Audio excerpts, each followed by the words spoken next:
Hello guys. Ipagpatuloy natin yung pangitain ni Juan, ipagpatuloy natin sa pahayag 5, verse 1, ang kanyang pangitain na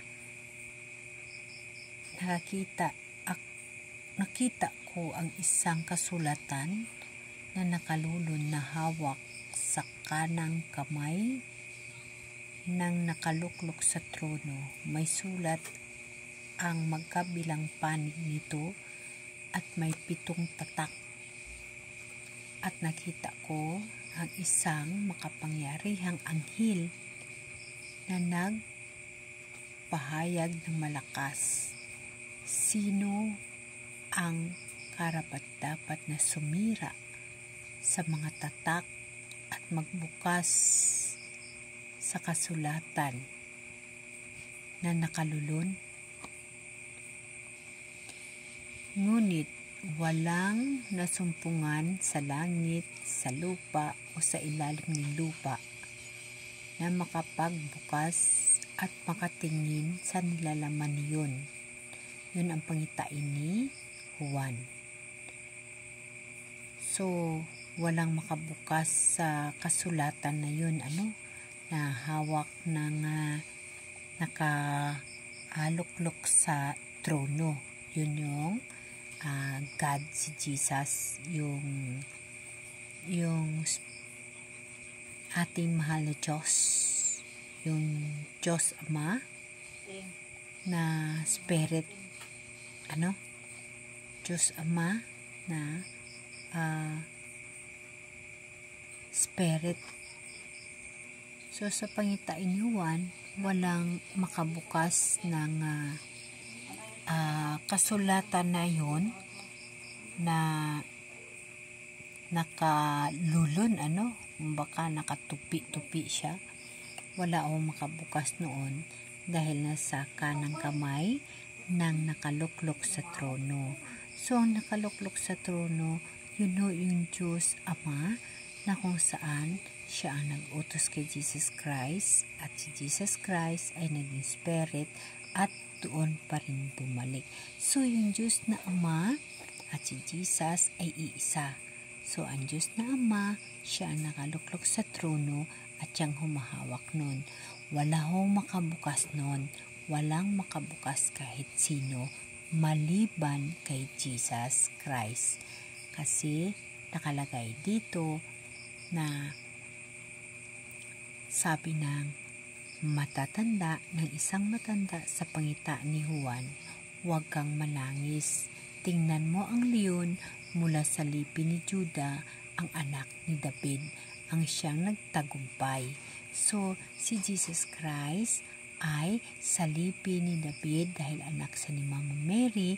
Si Mama Mary is kalahi ni David. Si Mama Mary inanak niya si Jesus. Si Jesus ay nagtagumpay sa kanyang misyon sa buong mundo noong kanyang panahon.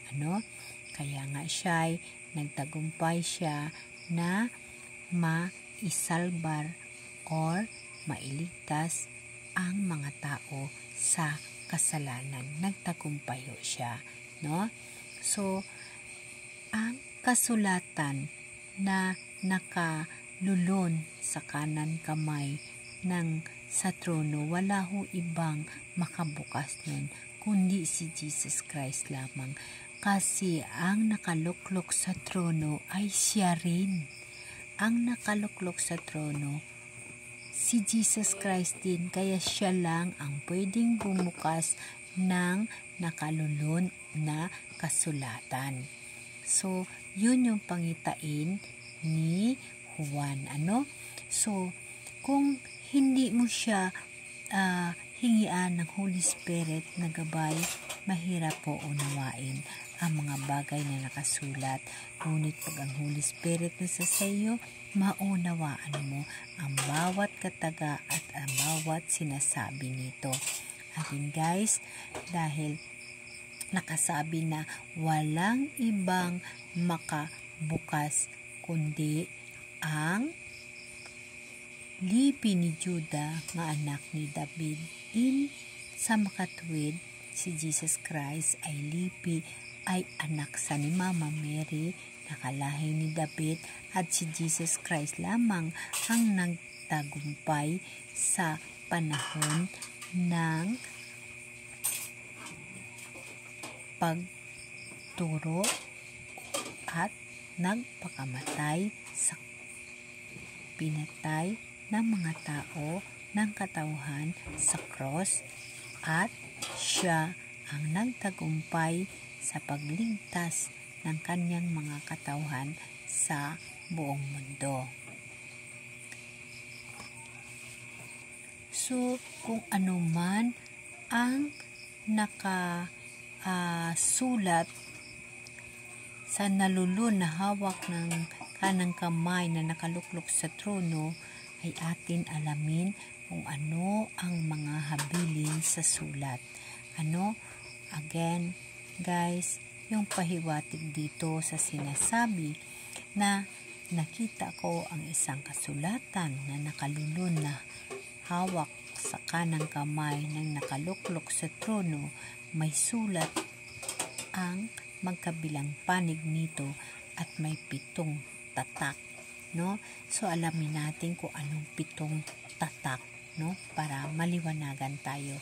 At nakita ko sa isang kapangyarihang anghel na nagpahayag ng malakas. Again guys, sino ang karapat-dapat na sumira sa mga tatak at magbukas ng kasulatang nakalulun?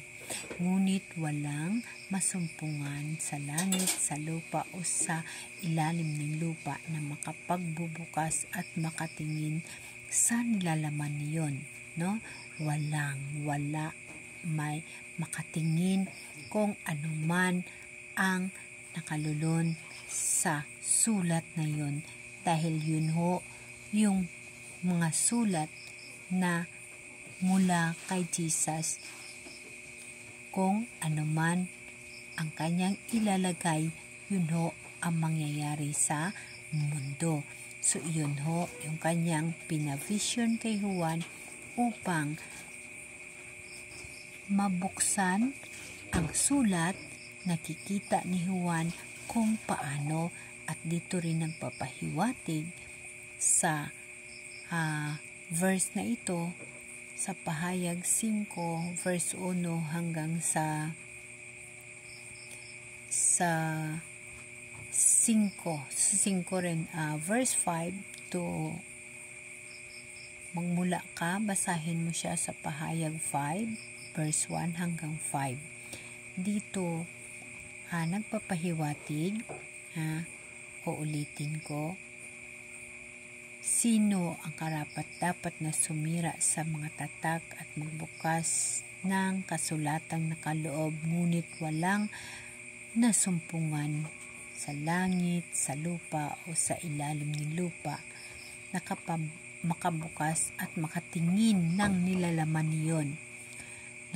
Buong kapaitan akong nanangis sapagkat walang matagpo ang karapat-dapat. Kaya sinabi sa akin ng isa sa matanda, huwag kang manangis. Tingnan mo ang leon mula sa lipi ni Juda, ang anak ni David, ang siyang nagtagumpay at may karapatang sumira sa 7 tatak at magbukas sa kasulatang nakalulun. Pagkatapos, continuous natin. May nakita akong isang kordero na nakatayo sa pagitan ng matatanda at ng tronong napaliligiran ng 4 na nilalang. 4 na nilalang na may mga bakas na magpakilalang pinatay na ang kordero. Ito'y may 7 sungay at 7 mata na siyang 7 espiritu ng Diyos na ipinadala sa buong sanlibutan. Lumapit ang kordero at kinuha ang kasulatang nakalulun sa kanang kamay na nakaluklok sa trono. So guys, dito nagpapahiwatig Nang ito'y kunin niya, nagpatira pa sa harapan ng kordero ang 4 na nilalang na buhay at ang 24 na matanda. May hawak na alpa ang bawat isa at may gintong mangkok na puno ng kamangyan. Ito ang panalangin ng mga banal. Inaawit nila ang bagong awit na ito. Ikaw ang karapat-dapat na kumuha. No? So, dito nagpapahiwatig na ang kordero na si Jesus Christ at yung humahawak ng nakalulun na kasulatan ang nakaluklok sa trono, si Jesus Christ, ay isa. So, wala ibang makakuha ng nakalulun na kasulatan maliban sa kordero, si Jesus Christ. At dito nagpapahiwatig, sino ba ang lipi ni David na nagtagumpay? Di ba si Jesus Christ? Kasi si Jesus Christ is anak ni Virgin Mary na mula sa angkan ni David. No? So, maliwanag na si Jesus Christ at ang nakaluklok sa trono ay iisa. Okay?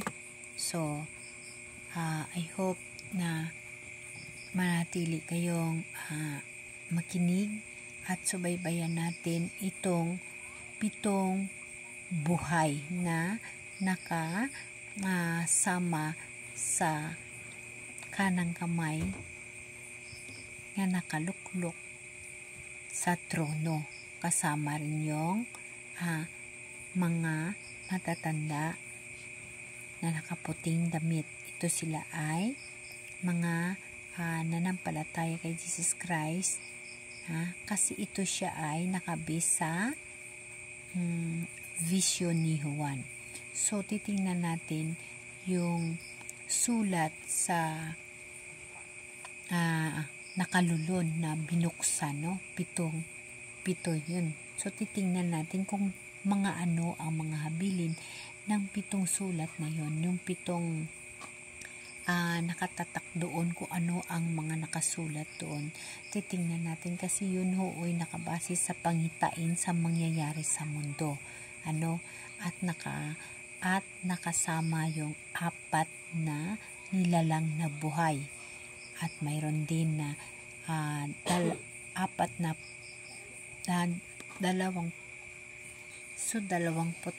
na matatanda. Titingnan natin kung ano ang susunod na magiging mangyayari. And then, yung 4 na nilalang na buhay. So, abangan natin kung ano ang 7 tatak sa nakalulun na sulat. Amen? Amen. Pakinggan nyo ang susunod natin na video. Again guys, makikita nyo itong sinasabi ko sa pahayag 5. Again, verse 1 hanggang sa verse 9.